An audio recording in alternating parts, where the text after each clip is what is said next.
Et oui, ça y est, c'est reparti. Le 3 juin, la 17e fête de l'ortie. C'est proposé notamment par un comité de fête. C'est la 13e fête de l'ortie avec Monsieur Mégali à Fran-les-Gosselis. Alors Monsieur Mégali, la fête de l'ortie, 13e édition. Le temps passe vite. Alors, comment va l'ortie ? Elle va très bien, malgré que ce soit le chiffre 13 qui peut porter malheur, mais qui peut aussi porter bonheur. Hein. Elle va très bien. Elle va tellement très bien que cette fois-ci, on l'a transformée, entre autres, en une bonne bière, mais carrément 300 litres. 300 litres de bière à l'ortie. Tout à fait, 300 litres, faite par une microbrasserie du côté de Tournai. Nous sommes avec Henri Mégali. Avec lui, on parle de la 13e fête de l'ortie qui aura lieu le samedi 3 juin à Fran-les-Gosselis, à la salle paroissiale Saint-Nicolas à la rue Van den Eden. Et c'est l'occasion de parler du programme. Alors, ça commence à 8h30, il y a une brocante. Et puis à 10h30, ouverture des stands. Quel type de stand, Monsieur Mégali ? Oh, il y a un peu de tout, hein, un peu de bio, mais notamment, une personne va venir avec tous ces objets d'art qu'elle a fait elle-même, en terre cuite, mais c'est vraiment magnifique, et elle va carrément exposer sur 6 mètres de long, et notamment une autre qui fait récupare, elle a 82 ans, et avec du papier, elle vous fait des trucs vraiment, c'est vraiment génial. Donc c'est à découvrir, c'est à venir voir, et peut-être même, peut-être acheter, hein, qui sait. Alors, l'ortie, elle se décline sous différentes façons. Il y a la bière, mais il y a aussi la soupe. Ça, c'est beaucoup plus facile, beaucoup plus courant. Ah, la soupe traditionnelle, plein de vitamines, plein de protéines, et c'est excellent, donc j'invite à la goûter. Il y aura quand même une 30aine de litres.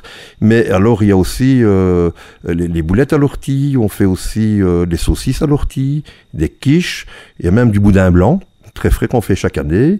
Et cette année, vers 18h, il y aura donc le cochon grillé à l'ortie. Donc on va le cuire devant vous, vous allez voir, ça va être succulent. Mais dépêchez-vous, téléphonez-nous pour retenir, parce que il risque de ne pas en avoir pour tout le monde. Tout à l'heure, je donnerai mon numéro de téléphone, et n'hésitez pas, je vais déjà le donner. Allez, le 071 85 00 01, c'est facile à retenir, hein. Et alors vous dites, ben oui, moi ça m'intéresse de retenir pour une ou deux personnes, c'est 13 € par assiette, on peut même se resservir, mais avec les accompagnements aussi qui vont avec, donc c'est pas trop cher. Nous sommes avec Henri Mégali, et avec lui on parle de la 13e fête de l'ortie. Ça se passera le samedi 3 juin à Fran-les-Gosselis, à salle paroissiale Saint-Nicolas, à la rue Van den Eden. Alors, l'ortie, c'est bon pourquoi ? Ah, c'est bon pour tout, ben, nous démontrons chaque année, c'est bon pour l'assiette. Mais aussi pour le verre, parce que la bière, ça se voit aussi via le verre, on va dire. Et donc, c'est bon pour l'assiette, avec les produits que j'ai cités avant. C'est bon pour les jardins, avec le fameux purin d'ortie. Je vous rappelle que le purin d'ortie, quand il est pur, c'est-à-dire vous prenez une botte d'ortie, vous la mettez dans un seau d'eau, vous laissez macérer pendant une semaine, 10 jours, ça pue, ça. Clair. Mais si vous mettez ça directement sous les mauvaises herbes, ça brûle tout.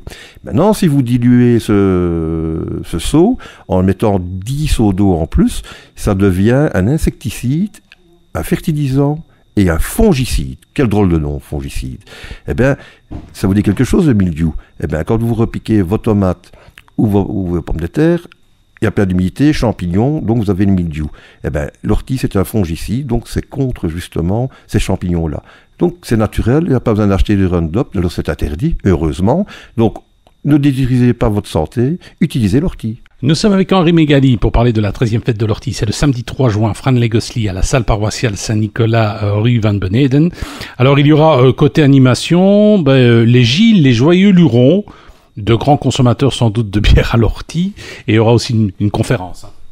Oui, il y aura une conférence, comme chaque année, toujours grâce à monsieur Lucien Godot, qui commence déjà à avoir un grand âge, il a plus de 80 ans maintenant, mais il va nous parler cette fois-ci du potager anti-crise.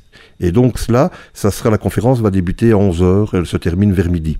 Et il est intarissable, et si vous voulez lui poser des questions sur l'ortie, il est intarissable aussi sur ce sujet. Nous étions avec Henri Mégali, coordinateur de la 13e fête de l'ortie. C'est le samedi 3 juin à Fran-les-Gosselis, à la salle paroissiale Saint-Nicolas, à rue Van den Eden. Il y aura plein de trucs à manger, plein de trucs à boire, de la bière, de la soupe, des pâtes, des boulettes, du boudin, des fromages aussi à base d'ortie. Alors, c'est une grosse quantité d'ortie. D'où vient-elle cette ortie ? De votre jardin, du du patelin, ça vient d'où? Est-ce qu'on trouve encore facilement de l'ortie? Parce que c'est interdit l'ortie ou pas? Est-ce qu'il faut la traiter ou pas? Ah, toutes des questions. Il y en a beaucoup, ça. Donc, l'ortie, nous, elle vient en grosse partie de mon jardin. J'ai de la chance d'en avoir, heureusement. Et alors, quelques membres du comité qui cultivent un petit peu l'ortie dans leur jardin aussi. Sinon, nous demandons parfois, c'est déjà arrivé, à la population bonvillersoise de pouvoir, qui nous laisse accès à leur jardin quand ils ont des orties qui n'ont pas été pulvérisées, qu'elles soient, voilà. Nous n'accueillons pas l'ortie au bord des routes parce que, avec toutes les voitures qui passent ou peut-être elles ont peut-être été pulvérisées, donc nous prenons aucun risque par rapport à ça. C'est vraiment l'ortie naturelle. Alors, il est clair que nous avons organisé notre première fête de l'ortie. C'était un peu politique. C'était suite, justement, au niveau communal, police communale, zone de police, où l'ortie était condamnée au même titre que le chardon en fleurs. Ça veut dire que si vous aviez un voisin qui se plaignait d'avoir des orties en fleurs, en graines, on va dire ainsi, eh bien, amende administrative. On se plaignait, vous aviez un procès en disant, voilà, comme le chardon en fleurs, mais il n'y a aucune loi qui condamne l'ortie. Il n'y a aucune loi qui condamne l'ortie. Mais voilà. Donc, on a fait la fête pour démontrer que l'ortie, c'était bon pour l'assiette. Pour la santé, on n'a pas trop parlé, mais aussi pour les jardins. Et bien donc, à ne pas manquer, la 13e fête de l'ortie, c'est le samedi 3 juin à Frasnes-lès-Gosselies.